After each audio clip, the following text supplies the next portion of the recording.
Muy buenas tardes, doctor Iván. Mi nombre es Caína Calderón. Pertenezco al quinto ciclo paralelo A de la carrera de Psicología Clínica. En su asignatura Semiología Psiquiátrica, el día de hoy le daré a conocer un tema muy importante acerca de la esfera conativa o volutiva. Como primera instancia vemos el concepto de conativo. Bien, este se aplica a la función del lenguaje que sirve para llamar la atención del oyente. En cambio, la palabra volitivo proviene del término latino volo, que significa quiero. Según la Real Academia Española REA, afirma que lo volitivo es aquello relacionado con los actos y fenómenos de la voluntad. La voluntad, por su parte, es la facultad de decidir y ordenar la propia conducta. Por tanto, aparece vinculada al libre albedrío y a la libre determinación. Una conducta volitiva refleja la concreción de los pensamientos de una persona en actos. De esta manera supone la libre elección de seguir o rechazar una inclinación en una decisión en la que interviene la inteligencia. La voluntad está compuesta por el querer, el apetito y el desear, la volición. Lo volitivo debe tener un fin que es consciente y objeto de conocimiento del sujeto. Puede diferenciarse entre la volición, el deseo que es el objeto de conocimiento, la tendencia, el apetito natural, determinado por lo orgánico y lo instintivo, carece de un fin racional, y la inclinación posee un fin determinado, pero no es objeto de conocimiento. En la voluntad intervienen el apetito y la volición. Ya que el acto voluntario es deliberativo, se tiene conocimiento de lo que está por hacer. En otras palabras, existe una motivación que se genera en el pensamiento y que se somete a la deliberación. Con este conocimiento, el sujeto analiza las posibilidades y concreta el acto en cuestión. Bien, ahora veamos la conducta volutiva y las características principales y centrales que tiene esta. Refleja la concreción de los pensamientos de una persona en actos, supone la libre elección de seguir o rechazar una inclinación y es una decisión que interviene desde la inteligencia. Bien, hay dos tipos de actos, el instintivo y el volitivo. ¿Qué hace el instintivo? Actúan los animales y solo pueden querer, tender o apetecer cosas sensibles. En cambio, las personas están dotadas de la capacidad para trascender y elevarse por encima de lo puramente sensitivo.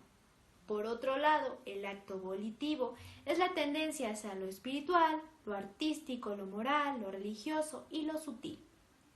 La voluntad es la facultad de actuar previa selección entre opciones de ejercer la libertad de elegir lo posible. Los animales no eligen, solo actúan. Ahora veamos la diferencia entre voluntad e instinto. Son 4. La primera dice que la voluntad tiene por guía la razón. La segunda puede ser incitada por atractivos materiales o sutiles. La tercera dice que la voluntad en la persona puede dominar al instinto. Y por último, dice que la voluntad es libre en sus decisiones. Sabemos que la clasificación de los procesos psíquicos son 3. Los procesos cognitivos, los procesos afectivos y los procesos conativos o volutivos. Bien, entonces los procesos conativos y volutivos son los que orientan, regulan, controlan y dirigen la actividad personal de un ser humano. Estos se dividen en 2, en la motivación y en la voluntad.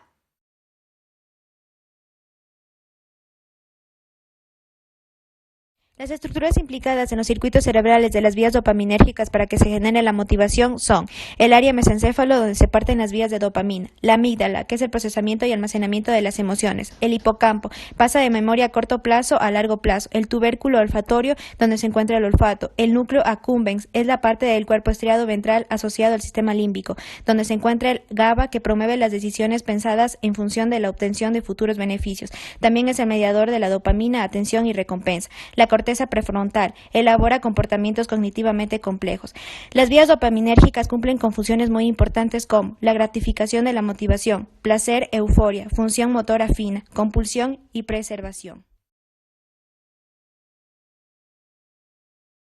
Los circuitos neuronales según el estímulo para la motivación. En la motivación por castigo se activa la amígdala derecha, que a su vez prepara el lóbulo temporal medial para la formación de la memoria. Continúa al lóbulo orbitofrontal lateral, zona de afecto temporal que podría reflejar la disminución de valoración del estímulo en ausencia de motivaciones explícitas debido a su función inhibitoria de emociones. En este tipo de motivación no se activa el sistema dopaminérgico de los núcleos de la base que están asociados con la atención.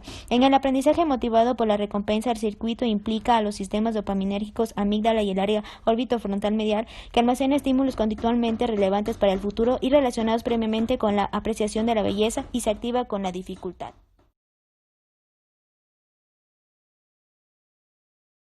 Dentro de las funciones cognitivas, donde estudiaremos la conducta del hombre, está constituida por varios elementos. Por ejemplo, los reflejos nerviosos, ya estudiados en fisiología, y dentro de ellos los reflejos de los músculos estriados. Los reflejos neurovegetativos, los cuales se producen frente a estímulos. La actividad verbal o lenguaje es una característica propia y exclusiva del ser humano y que lo diferencia del resto de las especies biológicas inferiores existentes en la naturaleza. La actividad motora o de los movimientos puede ser voluntaria e involuntaria. La primera es específica del hombre y está condicionada por la voluntad de la persona. Siempre va a estar determinada por las necesidades y motivaciones afectivas del individuo. En cambio, la actividad motora involuntaria está dada por los reflejos y no están condicionados por la voluntad del sujeto. Se dice que la conducta del individuo tiene dos fases, conativa y motora.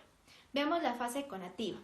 Esta fase es la preparación para el movimiento y tiene un componente básicamente volitivo, o sea, tiene que ver con la voluntad del sujeto.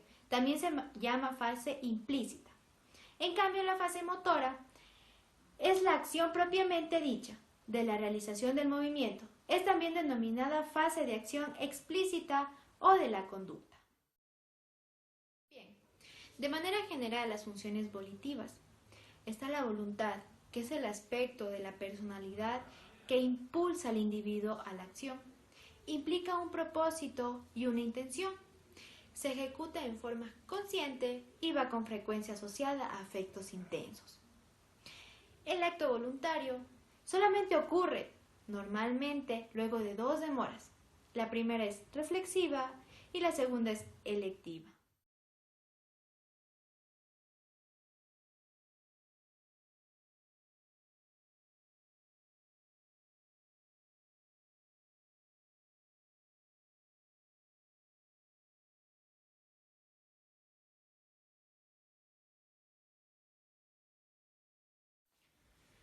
Finalmente, los trastornos o las patologías de la esfera conativa se clasifican en dos, cuantitativos o cualitativos.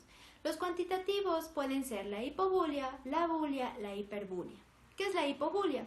Son los pocos deseos de hacer las cosas. En estos casos, el paciente, a pesar de ello, hace las cosas, quizás con cierta lentitud o pereza, pero las hace. Este es un síntoma que podemos ver en pacientes deprimidos en los que su depresión no es grave. En cambio, la bulia es la pérdida total de hacer las cosas. Sin embargo, el paciente puede hacerlas. Este síntoma es frecuente también en enfermos con cuadros depresivos o en fases síntomas negativos de la esquizofrenia y se presentan como una apatobulia. La hiperbulia es el aumento exagerado del deseo de hacer las cosas. Se muestran pletóricos de planes de actividad. A veces estos deseos no siempre se acompañan de la acción, como ocurre en la alegría, y otras veces sí, como puede verse en la manía. Los trastornos cualitativos de la esfera conativa pueden ser trastornos de la necesidad alimenticia, los trastornos de las necesidades sexuales y los trastornos de las necesidades vitales. Dentro de los trastornos de las necesidades sexuales tenemos el hipererotismo, que es el aumento del deseo sexual en el individuo. Constantemente están hablando de sexo. La anafrodisia es la pérdida del deseo o el apetito sexual. La homosexualidad es el deseo sexual hacia una persona del mismo sexo. Los trastornos del impulso vital o las necesidades vitales están conformados por algofilia, que es la pérdida de la reacción de la defensa del individuo ante estímulos que afectan su integridad personal, y la pulsinaminidad, que es el aumento exagerado de la defensa ante situaciones que amenazan su integridad. Muestran un miedo abrumador ante situaciones de un mínimo peligro o malestar. Muchas gracias por su atención.